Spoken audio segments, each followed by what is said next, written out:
talked a little bit before about feeling like maybe we talked a little bit too much about race, and you had said that uh, you view yourself as a human, as Daniel, who happens to be black.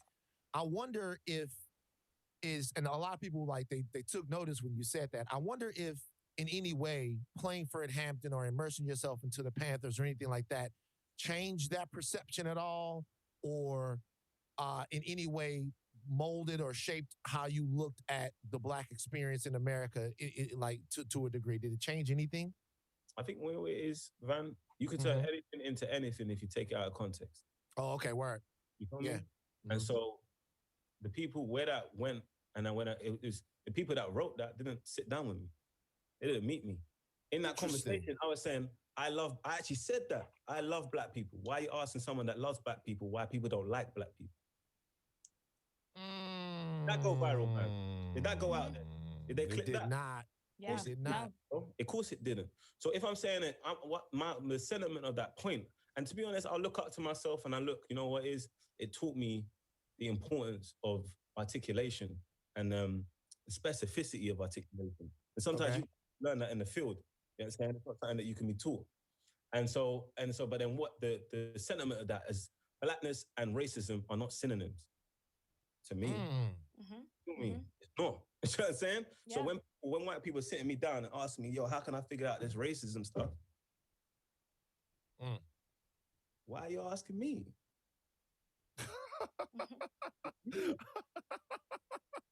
I'll tell you a story, yeah? I'll tell you this now. We've got time. We've got a bit of time. I'll tell you this story, yeah? I'm going to say it. They always cut it from every interview. And this was in the same interview. This is in the same interview. I'll tell you this story, yeah? All right, Rachel, yeah? Give me an old lady's name. Mabel. All right, Mabel. Mabel's there chilling. 2:30 a.m. Mabel's chilling now. Boom, she hears a noise. She's like, what the fuck? What's that noise? What the fuck's going on? Mabel wakes up. Yo, boom, sees the window open, puts the light on. All her shit's been taken. She's like, what the fuck? My shit's been taken. Boom, she calls the police. Yo, I've been robbed. I lost my stuff. They said, we're coming away. The police come out, these two police officers, one black, one white. They're like, yo, Mabel, what's happened? Mabel, what happened? Because I woke up 2:30 in the morning, my stuff got taken. Her stuff got taken, cool. All right, cool, we're going to take you to the police station. We're going to ask you more questions. Okay, cool, I just want my stuff back. She goes there, she goes and gets her stuff to the police station. She's in the lobby waiting, goes, Mabel, there's been a lot of robberies tonight. We're going to put you to another space to wait, and we're going to speak to you. Cool. They put Mabel in a cell. He was like, that's a bit weird. I'm in a cell. That's a bit weird. Like, cool, let me chill. This is that and the other. Cool, boom, boom, boom, bam. She's in the cell there, chilling. 2-3 hours go by. Boom. The thing, they go, yo, Mabel, we're ready for you. They take Mabel into the interrogation room. They put the recorder on and they go, Mabel, tell us why you got robbed. Mabel has a decision in that situation. She can come to two conclusions. I see it, Rachel and Van. She comes to two conclusions. She's even going, you guys, you police officers, are very fucking shit at your job, or you don't want to solve the crime. You feel me? Because you're never going to ask the person that's the victim of the crime why the crime happened. You're going to go out there and figure out and find the person who did it. And when you find the person who did it, you're not going to ask them why, because robbers rob. That's what they do. So I'm sitting there in this interview, impacted by racism, and they're asking me why it's happening. I came in this game in 89. I don't fucking know. I don't fucking know why. I'm educating myself and understanding I can articulate it. And when I articulate why, they're still asking me questions. So I'm sitting there, I'm like, so now Mabel's going to be there, listen, you guys don't know what the fuck you're doing. I'm going to go out there, call my grandsons, and we're going to make it happen. I'm going to get my stuff back. I'm here to get my stuff. I'm not here to, like, what's that? I'm here to get my shit.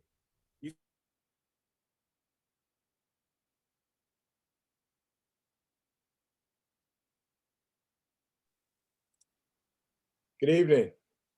My name is James Felton. I'm the Vice President for Division of Inclusive Excellence at TCNJ, and I'd like to welcome everyone to part one of a two-part series on the N-word. Today's program will explore the history, etymology, and uses of the N-word by delving into topics of pop culture, whiteness, the power of words, and our communal responsibilities to each other. Some of you may recall that we offered this program last fall. If you're returning back this evening, we're going to mix it up a little bit for you, so it won't be the same program and format as you participated in last semester. I do want to remind everyone that this session is being recorded. Feel free to post questions in the chat, which will go only to our Division of Inclusive Excellence account, so no one will be able to see those. You can post them anonymously, or you can leave your name. But throughout the program, and then at the end, we'll make sure to leave time for Q&A.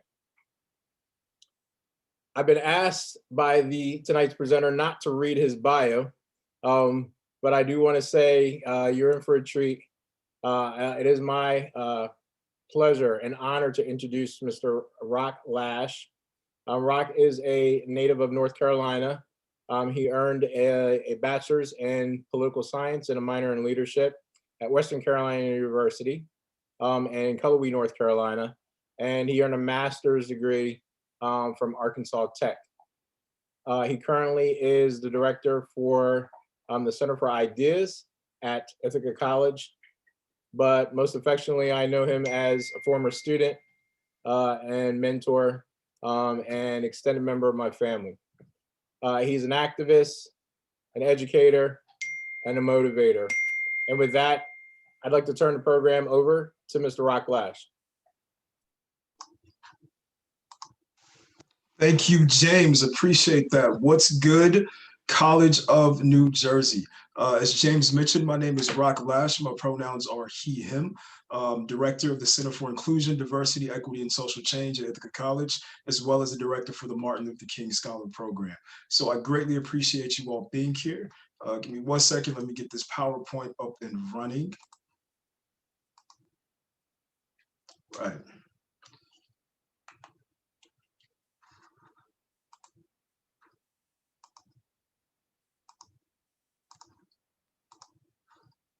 There we go.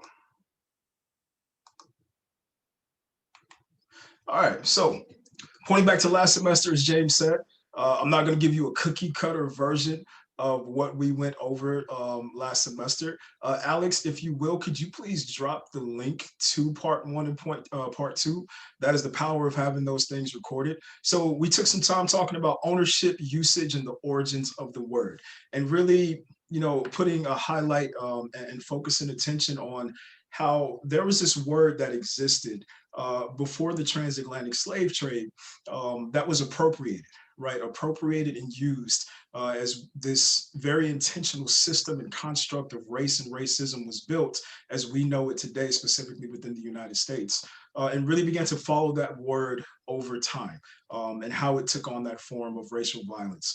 So please, I encourage you to go back and check that out. And then the panel as well. So we're going to be joined by a panel next week. Some of my close, amazing, brilliant friends. We all have connections to James Felton. So I want to give a major shout out to Vice President Felton, Associate Vice President Carrie Tillett, as well as Director Marvin Carter for putting this on and having such an amazing Black History Month. So just a little bit of housekeeping here. Happy Black History Month. If nobody has told you that today, let me tell you, happy Black History Month. It is nice to be here.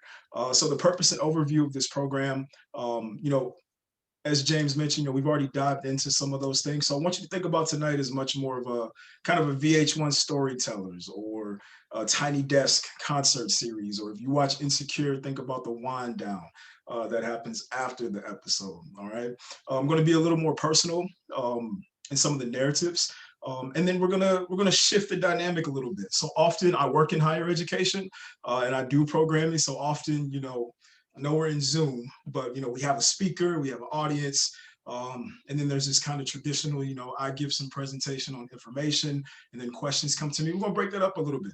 I have questions that I'm gonna pose to you, and I encourage you to utilize the Q&A feature. What I'm hoping happens is that we can capture your questions as well as the questions that I'm gonna put forth to you, and continue to take those questions throughout the entire semester. You know, I'm only here for an evening and coming back next week. But I'm hoping that the Division of Inclusive Excellence can find ways to take those questions and really sit with those as you work together towards being an inclusive community and really striding towards what equity means and being a community with each other. So I'm going to pose questions to you.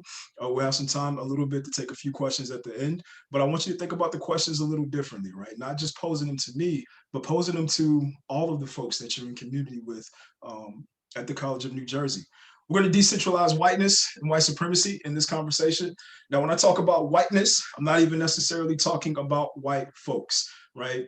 We know that race is an engineered construct, and we know that racism has a very intentional and specific focus that is powered by this racial hierarchy. So when I talk about whiteness, I'm talking about these theoretical and conceptual ideologies that have shaped and informed the world around us, that all of us have internal responses to.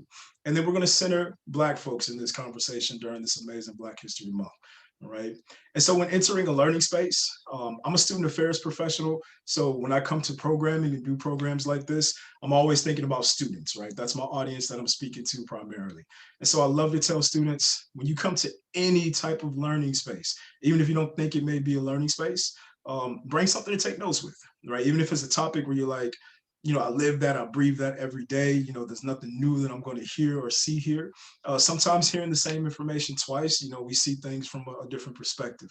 I've watched The Office like 60 million times, and every single time I see something in one of those episodes that I didn't see the other time around. So I encourage you to take notes, whether that's accessing this recording afterwards, using your laptop, your phone, piece of paper. If you hear certain words that you're like, you know, I'm not really familiar with that, or, you know, I need to know a little bit more about that, or you have like a visceral reaction to a certain word or a concept, I strongly encourage you to write that down because the learning doesn't stop here, right? We have to be active participants in our learning and our growth, and that requires action. And so one of the quickest ways and one of the easiest ways to begin to progress and work towards your own growth is to be an active participant in this space. I think I asked last time, you know, do you come to learn or do you come to be taught? And it has to be a healthy mix of both, all right? So feel free to take notes throughout this. And so when I talk about decentralizing whiteness, white supremacy would have us have this conversation only on the basis of who can and can't say it. All right. Now, that is a powerful part of this conversation. That's a part of the conversation that we need to have.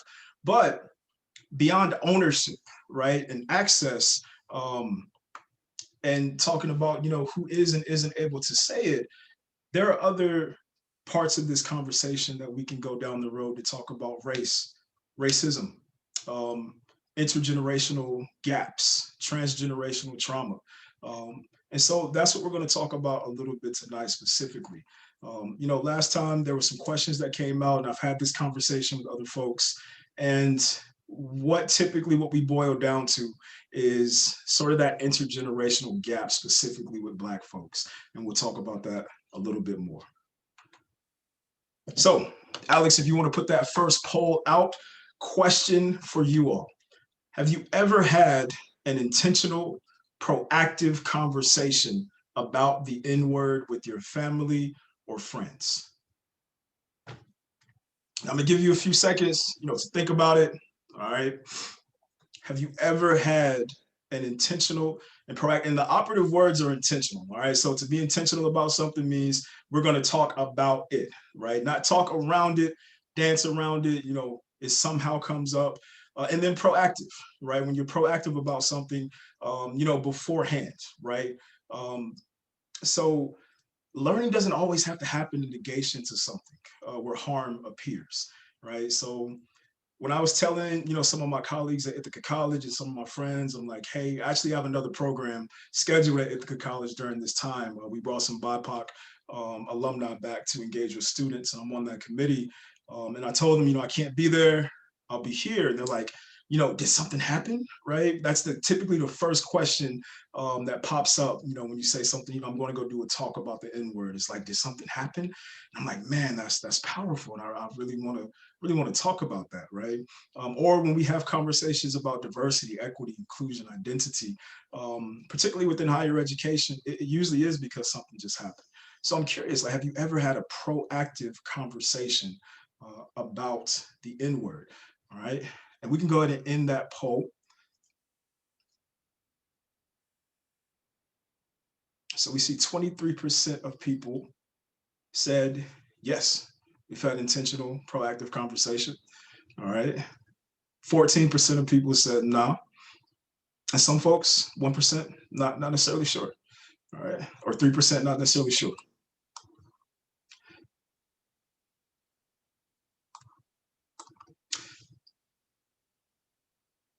So I want us to think about what's left behind in the gaps that we create by never having that conversation. All right.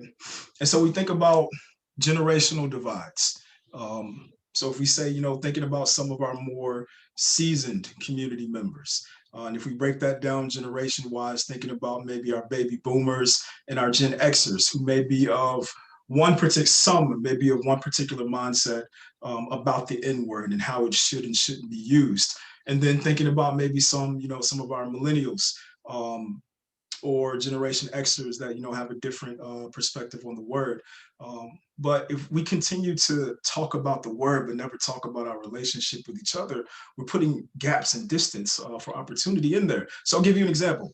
So in 2019, I was on an N-word panel, right? Something happened at Ithaca College. We had one student go viral for saying the N-word. This was a non-Black person go viral for saying the N-word on, I think it was Snapchat at the time. So we put together an N-word panel. I was on the panel, and just so happened, not by intent, but by design, we had a baby boomer from the community. We had a Gen Xer from the community. I represented the millennial, and then we had a student representing Gen X. It just so happened like that. And as we're having this conversation, it became clear and evident that there was this generational gap occurring, right? The baby boomer and the Gen Xer, had a very stark feeling about never saying the word and that pain and what that represented. And then myself, trying to balance and navigate my role on that panel, along with the Generation Z student, kind of had a different ideology. And so as we continued to talk, we noticed that this gap was getting bigger and bigger. And there was this opportunity for us to talk to each other. Maybe it was a conversation that should have happened beforehand, afterwards, and could still happen, about how we're in community with each other, our experiences around words, and how we have certain unspoken pain and uncommunicated expectations. On that one end, with our more seasoned folks on that panel, and in other places where I've done research and been in other N-word programs or other conversations about race, I feel that there's this sense of earned animosity. And that term was coined by Philip Agnew, who is a fraternity brother of mine and was the executive director of Dream Defenders down in Florida for a while. If you're not familiar with Dream Defenders, I encourage you to look that up. They're the organization responsible for bringing the press coverage to the Trayvon Martin case when Trayvon Martin was murdered. And so he talked to me, we brought him up to Ithaca to do a keynote. He talked to me a little bit about this term, earned animosity, right? And introduced me to that, saying that, sometimes we have a reason to be angry, right? We have a reason to be angry about something. I dislike when we, tell students that, if you see something happening in the news or, racial tensions are happening, you can go to CAPS. That's great, but, that's a great resource, but we have to be careful with that because there's nothing wrong with folks being angry about racism, right? As the director of the MLK Scholar Program at Ithaca College, I take students on a civil rights tour every year. Of course, that's been halted and paused. But you get to know some of the foot soldiers, having done that trip for 5 years. Joanne Bland is one of the most amazing voices that I get to speak with and introduce students to. And Joanne Bland, she joined the civil rights movement when she was about 10, 11 years old, down in Selma in 1965. And she was on the bridge for Bloody Sunday. And once again, learning space, learning environment. If you're hearing some things that you don't necessarily know about, I encourage you to write those down and look those up, because the learning doesn't stop here. So if you're not familiar with Selma, you're not familiar with, why Selma is important in the context of 1965. If you're not familiar with Bloody Sunday, I encourage you to just do a quick Google search and look those things up and connect the dots of how they play into this conversation. But I took a group of students down one year, and Joanne, was talking to the students, and it felt like she had something, pent up and built up. And they were asking her some questions, and she began talking about the Black Lives Matter movement. And she said, y'all didn't reach out to us as the elders. And Joanne's in her 60s now. She said, y'all didn't reach out to us as the elders, right? We could have told you this. We could have told you how to go about it. Y'all don't, talk to us, this and that. And like all 15 of my students kind of had their hands up, like, we just met you, lady. Like we just met you. We don't know you. And it was clear and it was evident that, Joanne had been sitting on that for a little while. Having these feelings as a foot soldier and kind of feeling, a little cast to the side as younger generations are moving forward and trying to, do some of the work in the same vein that the foot soldiers did of the civil rights movement. So there's this earned animosity on one side, but then there's also this premeditated resentment that I like to call it on behalf of some of the younger folks, right? And that premeditated resentment can look a number of different ways. For me, when I think about resentment, I think resentment is disappointment and rage left unchecked, and it grows and it festers over time, right? So when I'm sitting on this panel back in 2019, listening, but also I'm a human, so I'm feeling and I'm having an emotional response, and I'm listening, to my elders on this panel and my colleagues and my partners, in the work that we do, and I'm getting a little frustrated, right? Because I'm like, man, they coming at the younger generations a little hard. And I remember thinking in my head, well, why don't y'all ever talk to us, right? Why don't y'all ever, teach us how to do certain things? Why don't y'all ever have conversations with us about this, right? And so that premeditated resentment, right? Always having these things in is like, well, if you want us to think a certain type of way, well, then why don't y'all ever tell us? And just allowing that to fester over time to where you're not even thinking about it, but when you come to a conversation like that and that generational gap is present, there's a lot lost in the translation.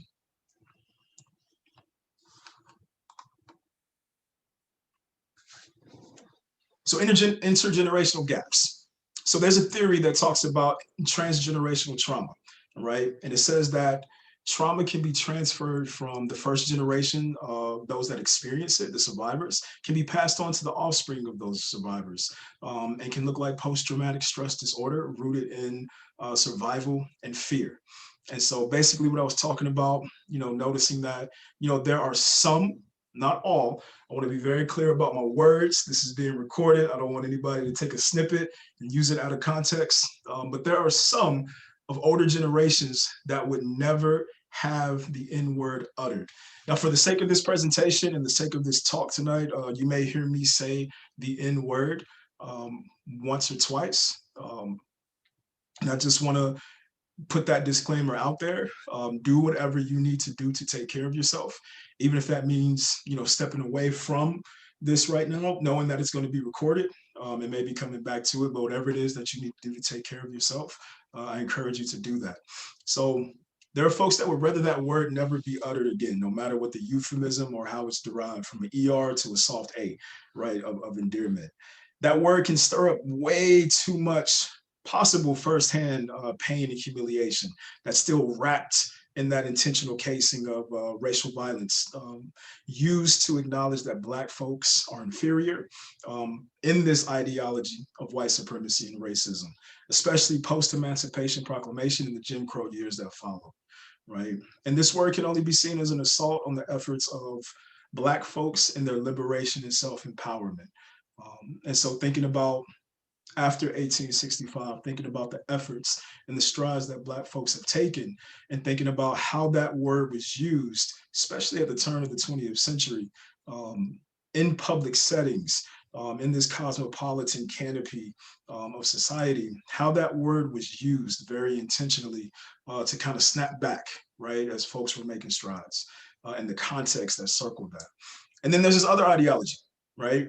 that we tend to see from younger folks, whereas benefactors and inheritors of progress, because although, despite racism still existing, I think I said last time, Jim Crow is basically Dr. James Crow Esquire right now, right? Finding new ways to exist, especially when we talk about structural racism, right? When we talk about the institutional level of racism and how those things still perpetuate. So as benefactors of inheritors, despite racism still persisting and being here, not necessarily experiencing that firsthand unnecessary trauma that, maybe some of the older generations have felt, right? Can find the N-word to be a little endearing. Now, Tony Porter, who is the founder of A Call to Men, a violence prevention organization I'm affiliated with, introduced me to this concept of unnecessary trauma and talks about, there's some trauma in life that all of us are going to have to go through, right? And when I think about, losing a loved one, right, all of us are going to have to face something like the loss of a loved one, in our life. But then there's some unnecessary trauma, right, that may or may not happen to individuals. And I think about unnecessary trauma happening at the hands intentionally of other people, right? Folk harming other folk. And so some adopt this ideology, adopting this ideology, have been socialized in spaces where the N-word was used with no real spoken or explicitly stated context, rather this kind of fractured collective understanding around culture and ownership. So if you go back and you check out that recording from part 1 last semester, I told you my 3 points of engagement with the N-word. I told you the first time I heard the word, the first time I was called the word endearingly, and then I told you about a traumatic experience that I had in college up in the mountains of Western Carolina. But even when I think back to, the first, I don't know if it's a real memory or not, but I know for a fact I got in trouble for saying certain words as a kid. And even saying the N-word, right? It wasn't a sit-down conversation within my household about why that word can't be said or what that word means, whether it was about you're too young to say it or you just shouldn't say it. It was just, either pop in the mouth, pop on the back, something like that's grown folks language, or you don't need to say that, don't you ever say that. So there was indirect, unspoken communication being formed. I'm talking like maybe 4, 5 years old, right, from a child. And there was, once again, there was so much left in that gap that wasn't said. And so these understandings began to be formed without anything ever being spoken, right? And I'm specifically talking about growing up in my Black household. And then hearing the word be quantified and qualified in the world around them, whether it's with family, with friends, with media, social media, comedy, and movie. So you have these two ideologies that when we talk about the N-word, that are constantly kind of warring with each other, right? And once again, not true for everybody, but maybe true for some. And so this is the best way that I could get this idea out of my head, right? So ideology A, ideology B, don't want to lock into the fact that, any one individual may only feel one way. I know for me, at different points in my life, I was of ideology A. At different points in my life, I was at ideology B. At different days of the week, I'm in the middle at both of them. Like, no, I don't. I do acknowledge the pain. I don't think anybody should say it. But then if I say it, I don't want anybody coming at me because I feel like I should be able to say what I want to say. I should be able to say the word, me as a Black person. But then in the middle of that, right, in that green area, is opportunity to break cycles, right? And so I'm thinking about everyone. I'm thinking about no matter what your race is, right? We had a lot of conversations over the summer about anti-racism. And for me, anti-racism is, to be anti-racism is to be pro-Black. And so there were conversations about talking to your children and talking to your family about race, right? Intentionally, right? There were a number of different resources shared. There were a number, specifically on social media platforms talking about, is it too early? No, it's not too early. Here are coaches and guides to help have that conversation. But really thinking about how do we begin to have very intentional conversations that help us break these cycles, right? I've never had a conversation with my grandparents about race or about the N-word. Never had a conversation with my father, with my mother, with my sisters about the N-word, about race, right? And then what room for liberation is tied up in there? If we can have conversations about how we want to move forward with each other in terms of language and communication, what does liberation look like? So I'm gonna tell you all the story. Now, for the sake and the privacy of my 8th grade teacher, I have renamed this teacher Miss Frizzle. All right, we'll call her Miss Frizzle. And this is Miss Frizzle in the Magic Respectability Bus. If you get that reference, cool, cool. If not, that's cool too. It's a Magic School Bus reference cartoon from the 90s. So I'm in 8th grade. Went to a predominantly white high school. My father moved us out of Greensboro, North Carolina, and moved us to Walnut Cove, North Carolina, the foothills, in a very remote, kind of isolated place. Not what we were used to living in Greensboro. So you could count the Black students in the middle school on both hands. And that was a new experience for me, coming from the East Side Park in Greensboro, North Carolina, going to an all Black middle school.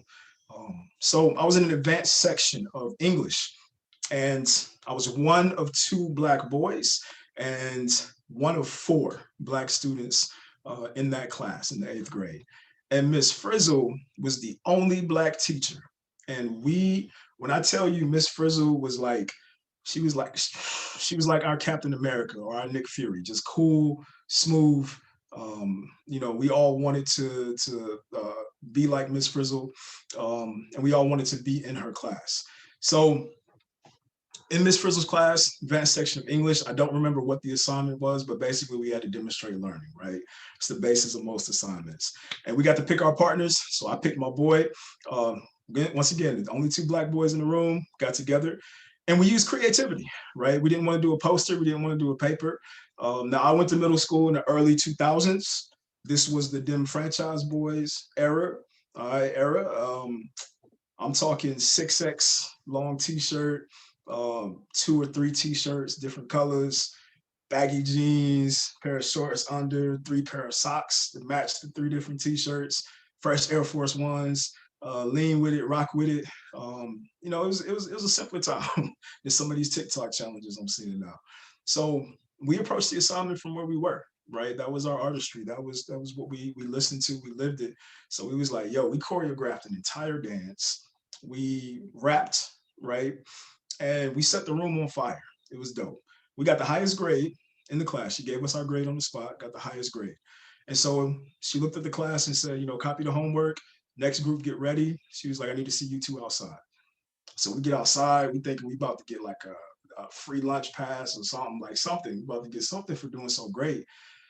And she looked at us and she said, y'all need to quit acting like a bunch of niggas. Y'all need to quit acting like a bunch of niggas. And she was like, I don't ever want to see y'all do anything like that again. And when I tell you in that moment, our mouths hit the floor. Right? I mean, in 8th grade, 12, 13 years old, right? We were just, number one, shocked that Miss Frizzle had just said the N-word to us at school during business hours, during daylight, right? If you think about your relationship with your middle school teachers, you're at a place where you hadn't really humanized them yet, right? And so what we couldn't actualize at the moment was what we were feeling. We felt something was off.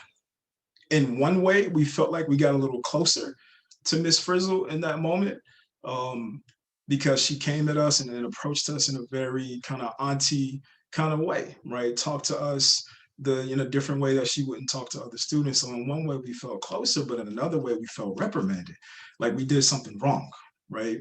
We took what we knew.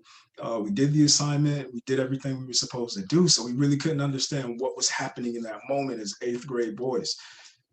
And so as I began to think about that experience, right, another point of engagement with the N-word, Ms. Frizzle approached us with great intentions that were at this intersection of fear and internal response to white supremacy, right? But these also were tried and true tactics that may have worked for her and things that she may have had to do in order to achieve her level of success, sustainability, and secure her own safety, right? In, her own struggles and her own story. So there were things that came coming out of that conversation with great intention. But then also what was happening was this generational gap that I've been talking about. And I want to continue to ask that question, what's left behind and lost in translation, right? And for me and my boy, we were two young Black middle school boys testing life against the grain that our parents had set, right? So, still going through puberty, body changing, trends are changing. I told you about what fashion was like and music was like. Things are changing. We had just started cussing, right? To be honest, right? We had just started using the N word, like secretly, right? Secretly, we had started weaving it in. So that was huge for us to have that type of moment. But also, what was happening was this kind of conflation where values and status of Black bodies and Black individuals being conflated with usage of the word, right? She changed forever in our eyes. And we have this notion of white supremacy that teaches us that using the N word, right? Black folks that use the N word in mediums, specifically like hip hop. And I think I said last time, hip hop is not the soundtrack to violence. That's a different conversation, right? Columbus didn't pull up blasting Migos or Rakim or KRS-One in 1492. Hip hop is not the soundtrack to violence, right? But there's this ideology that Black folks that use the N word, and specifically in places like hip hop, it somehow validates this belief that they're inferior, right? Justifying the racial violence and racism, right? And you hear things like, well, they demean themselves in the music, so why would we respect them? And so we begin to, as I'm processing this, I'm thinking about it. I wasn't processing this in 8th grade. This is literally me getting ready for, this specific engagement tonight that I began to pull from my own experiences, to be able to provide something a little more personal with this conversation.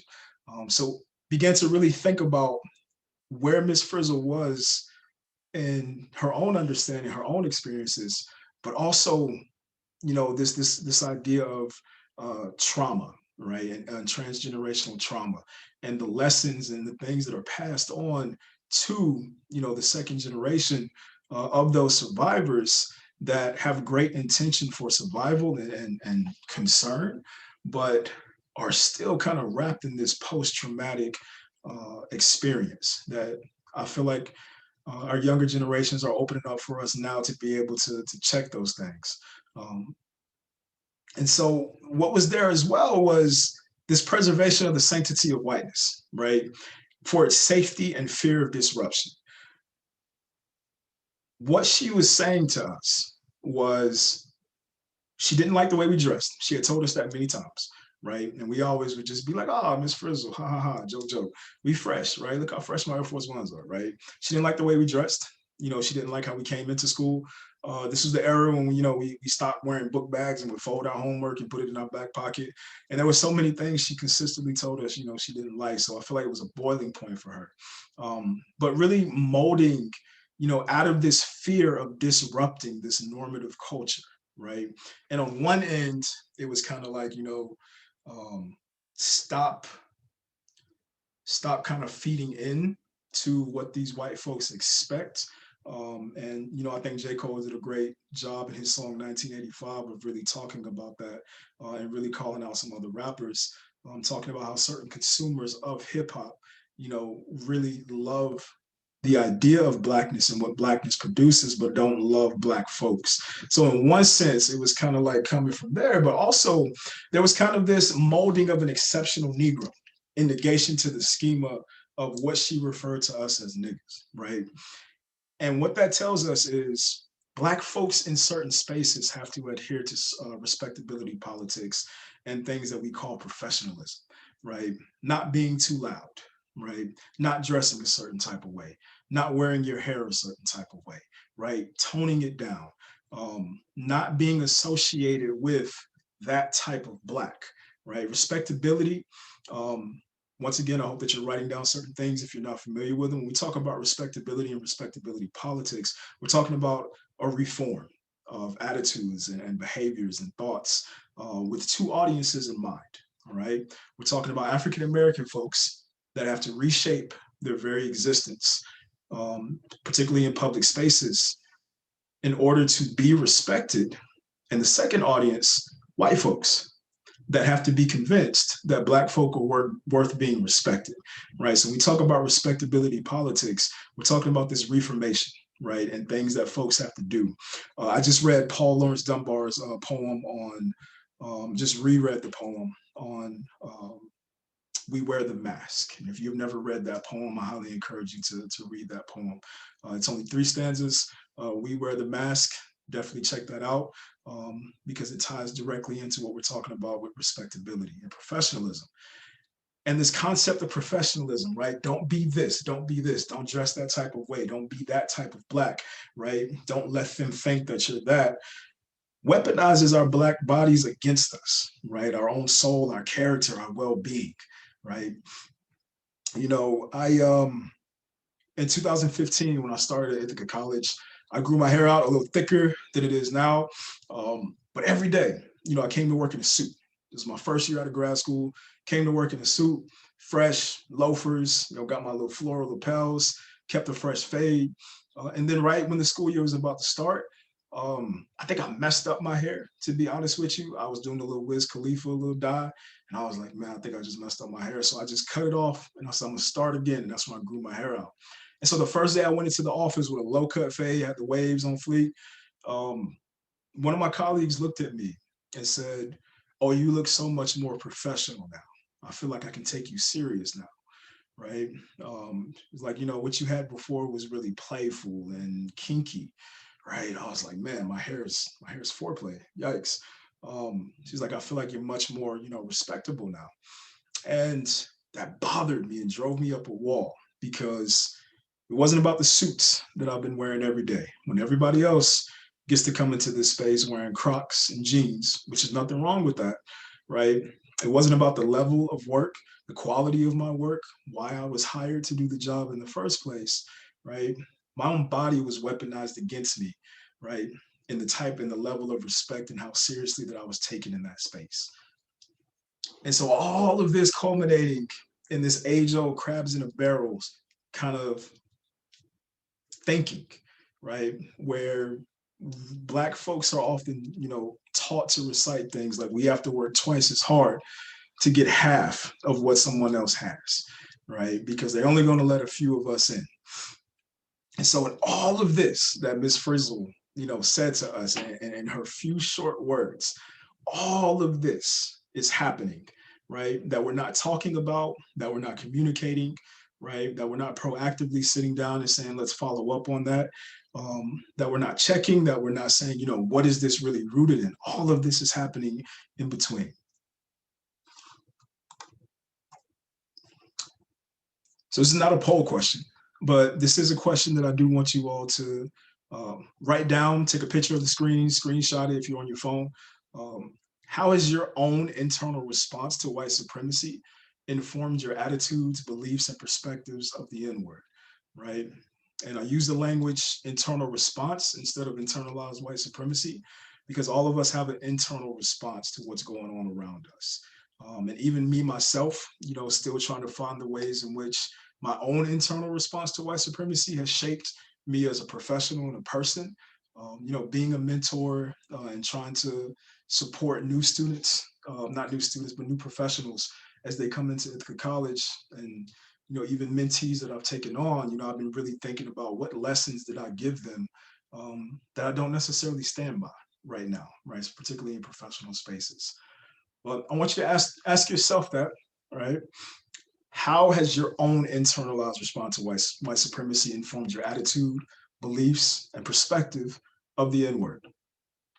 And I think that when we come to tables to have conversation and hold dialogues, we have to talk about what is on the table and what isn't on the table, right? So all of those things that are laid out about what's happening in that moment when Miss Frizzle, I don't want to say called us out, but in her eyes was calling us in, right? We have to talk about everything else that's needed in order for us to truly come to the table and have dialogues. Because when we talk about the N-word, we're not just talking about the word, right? As I mentioned earlier in the beginning, there's so much else that we have to be cognizant of, whether that's with ourselves, with the group that we're having the conversation, history, the world around us, and how we experience each other. And I'll tell one more story and then wrap it up with some tangible action steps around how we have proactive conversations, and then take 1 or 2 questions at the end. So I am the son of a preacher, minister. My father's a minister, raised in the church, and I had a free period my last semester of high school. And so I was like, you know what? I'm going to go get my ears pierced. It was about maybe 4 days before my birthday when I was about to turn 18. Took my free period, drove to the Walmart, and I wasn't supposed to be able to get the earring because you got to be 18 or you got to have a parent. But the person piercing me just kind of looked at my ID and was like, whatever, you're going to be 18 in a few days, get the earring. So I pierced one ear. I have 2 piercings now. I had 6 at one point, but I pierced one ear. And at the time, my father, for occupation, was an over-the-road truck driver throughout the week on the East Coast. So I didn't see him when I pierced it.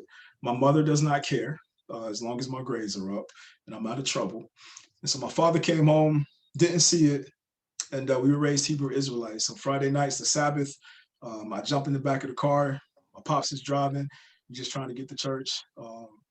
And so he still doesn't see the earring. And I am sitting there on eggshells. I'm like, whew, because within this particular faith, we were taught that, I wasn't supposed to have any type of piercings or tattoos, which clearly I've deviated from.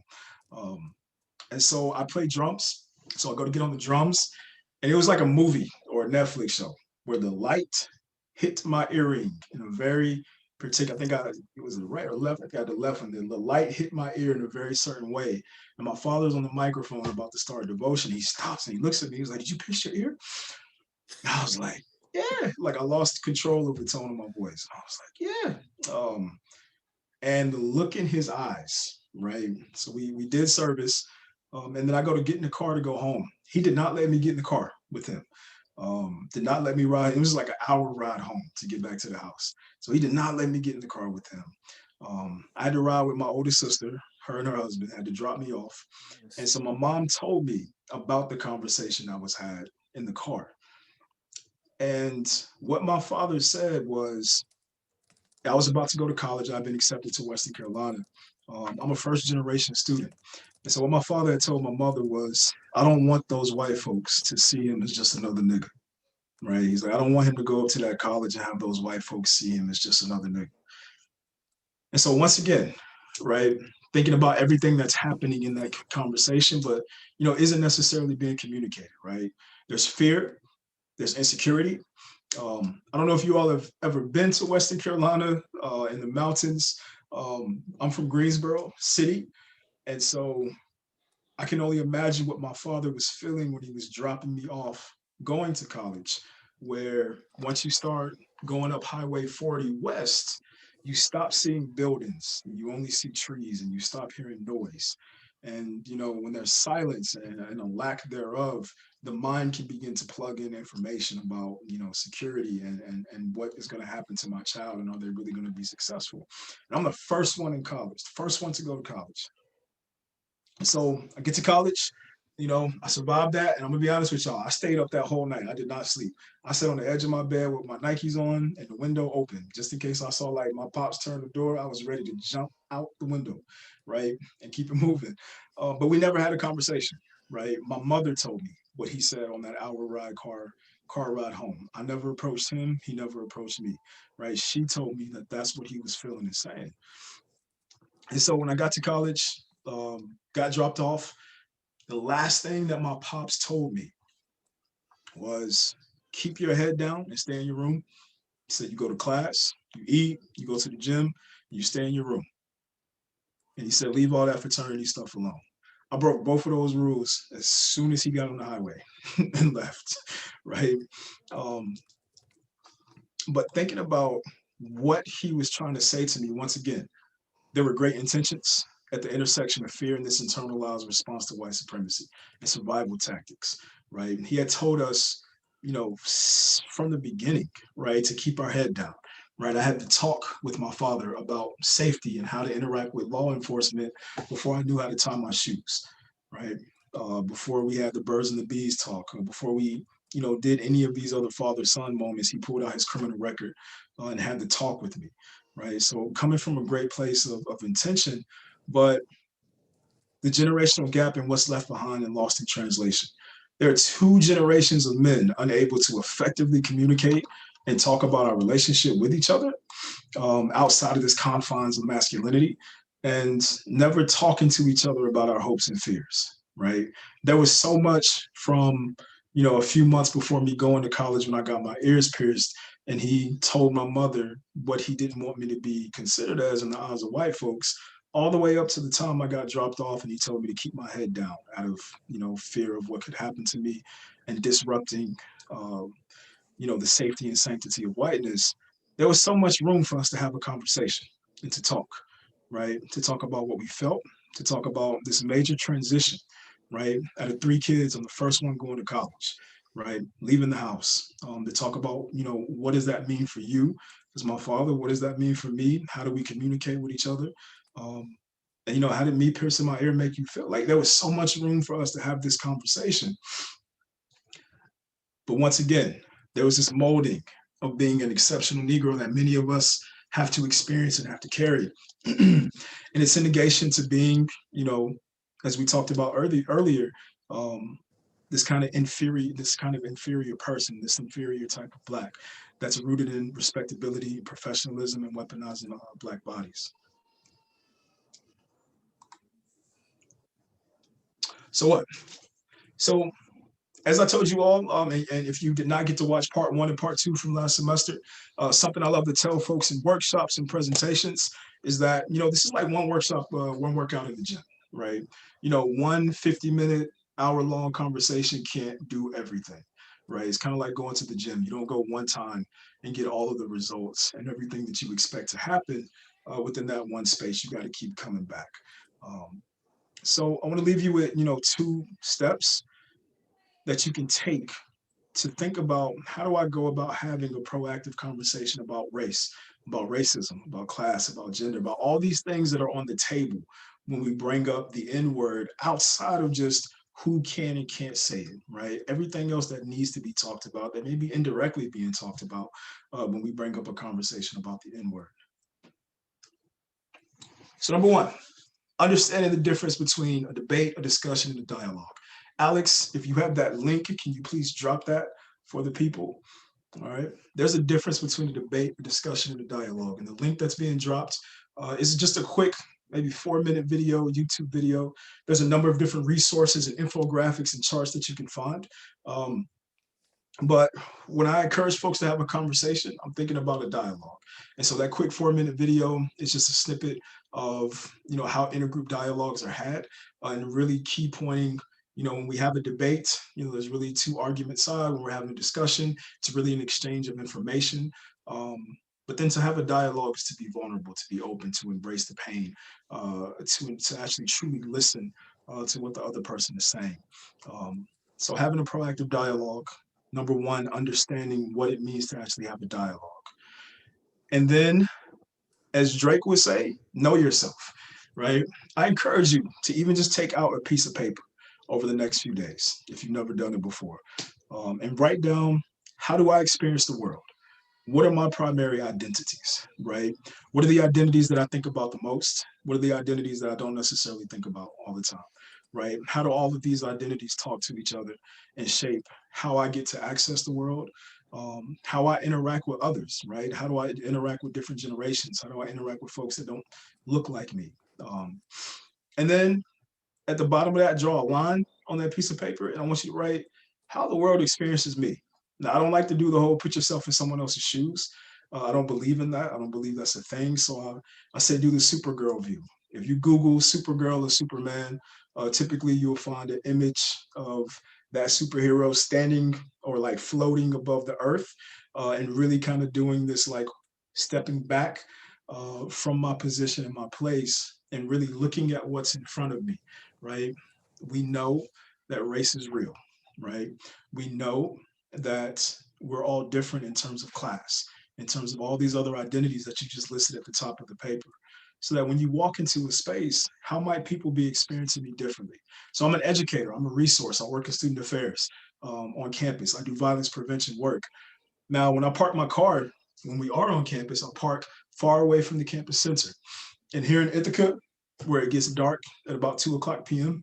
in the winter months, that walk to my car is pretty dark. There's like maybe 3 stoplights or three like street lights.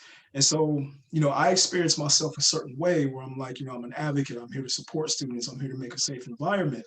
But then when I'm walking to that car and I'm walking through the freshman residence halls and I see individuals, may kind of clutch their bag, particularly individuals I perceive to be women, right? May move off the sidewalk.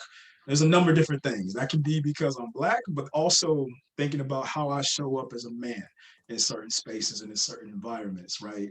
This is a dark walk, long walk to my car. It's dark, right? What have we socialized women to think about and believe in terms of their safety, right? And fearing the dark, and what we haven't socialized our young men to think about, right?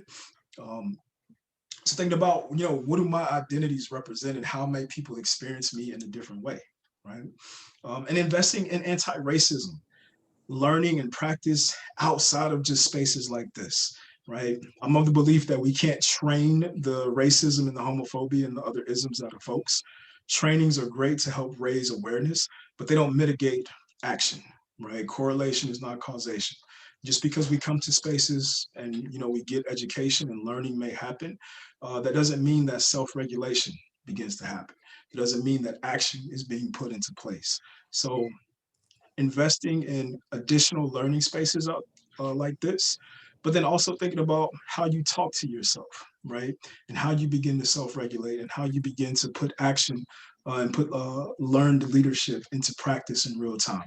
And how can spaces like this help you not only in awareness, but to actually do those things? Because it's not necessarily about what we know, it's about what we do that'll define us and help us move the needle forward. And so the last question that I'm going to pose to you all: will you hold space with family, friends, colleagues for a proactive conversation about the N-word and your racial identity within the next 7 days?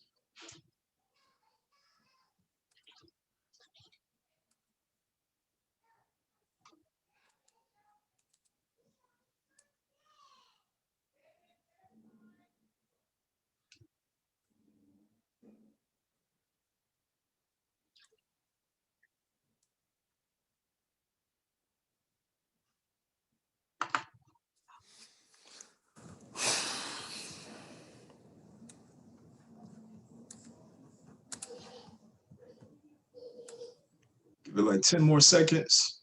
See if we get some more responses coming in.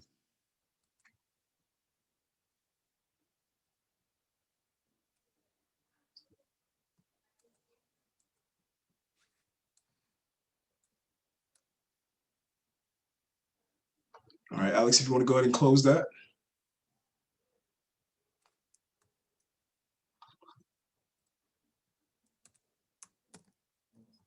All right, so as I mentioned before, this was just one workout in the gym. Hopefully you'll be able to join us next week when we have our panel come through and we can continue to flesh out this conversation a little more. I'm gonna turn it back over into the hands of James, or maybe we can field a few questions.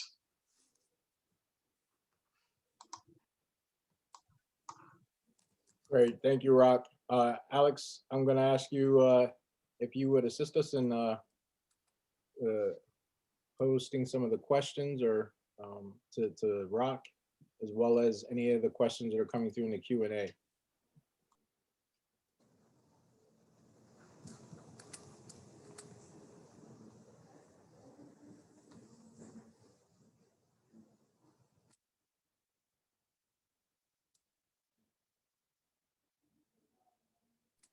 So I do see one question in the Q&A. As a white Jordanian individual, how can I teach / support my students without having the history and experience?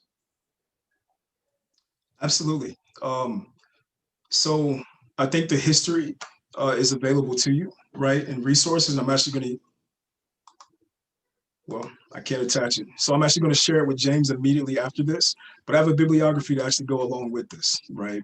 And I think that there are opportunities for you to use what you have already readily available to you at TCNJ, right? Having conversations with folks like James, like Marvin, like Carrie, having conversations with your department chair, having conversations with the resources that are within the community, and being very intentional in asking that question. And being okay knowing that you may not necessarily get the answer that you want, when you leave that conversation, that this may be something that has to happen over time. It's something that you yourself, saying that you don't necessarily have the history or experience, may be something that you have to be willing to be uncomfortable adjusting and working with. And when I share that bibliography, you'll see one article specifically that talks about the N-word and the use of the classroom. So I see another question that says, what would you say to a white family member who like to use the N-word casually to friends or in rap music? So what I would say is that just because legally that you have the right to say whatever that you want to say, doesn't necessarily mean that you have to elect to say certain things, right? Doesn't mean that you have to insist on saying things. And I would really ask questions, right? So for me, when I approach people, I ask questions and I approach from a very genuine place, depending on the context and the situation, right? I approach things from a very genuine place to really learn more about, who are you? What's your experience? What's your proximity? Or what do you perceive your proximity to this word to be? And what do you feel like, gives you the power to say that? And why are you okay with that? From a very subjective kind of standpoint. I think asking questions first is a good route to go, so that you have as much information as possible to figure out which route that you have to take. And then I would also say, don't feel like you have to go into that conversation alone. Tell folks Google is free. There are educational spaces like this, going on YouTube and even looking up, how many YouTubers and educators have broken this down, where if you don't feel like you have the language and you don't have the skills readily available to you to have that conversation, play the video, right? And then open up the floor for conversation after that.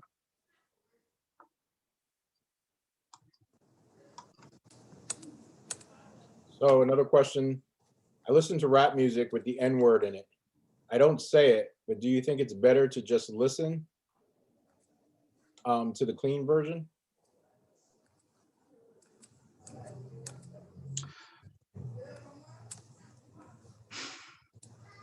So when I was working with A Call to Men, and we would kind of have a similar conversation around misogyny and violence in all forms, in all music. The question that Tony Porter asked me, I see, it's like, why do you listen to the song? I was like, oh, I just like the beat, right? And as I began to lead educational spaces, I had a lot of young men say that same thing. It's the beat, it's the beat. And then the question that was posed back to me was like, okay, well, why don't you just listen to the instrumental, right? And I was like, oh, that's good. And so what that really opened us up to talk about was, it wasn't just about the beat, right? It was the lyrics, it was the beat. There were things ingrained in me that were connected to the concepts that were being brought up into the song on a deeper level. So what I can't do is say that yes or no, listen to the instrumentals or not. I would encourage you, just as I answered the previous question, I don't know what your identity is, but I would encourage you to have a conversation with yourself around why you do elect to say the word, right? No matter what your racial identity or background is, why do you elect to say the word? Do you know the history of the word? Do you understand the context of the word? Do you understand how, going into certain spaces, right? Whether you got your headphones in and you're on a subway, you understand how, saying that word, different folks are going to have different experiences, and you may influence and impact those individuals, right? So thinking about the conversation that we had, about generational differences and gaps, I would ask a number of different questions and encourage you to come to your own conclusion. If you are not a Black person, if you're not Black is a different conversation that I feel like needs to be had. If you are Black, for me personally, I can share that chart again where your politics and your beliefs around the word may change over time. And for me, I think that's okay.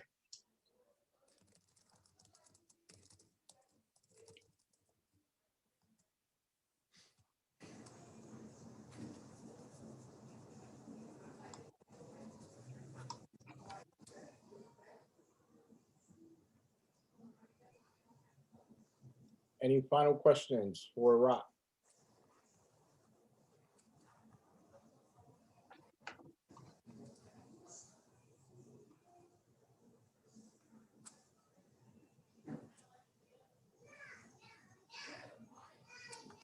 Great. Well, I'd like to take the opportunity again to thank RahK for a very informative and enlightening presentation this evening. The N-word part 2 will take place next Wednesday, also at 6 p.m. And it will consist of a panel of creative geniuses, educators, artists, and activists who will tackle notions of ownership, belonging, and what we like to call as culture vulturism as it relates to the N-word. So thank you again for coming out tonight, and we look forward to seeing you back here next Wednesday at 6 p.m.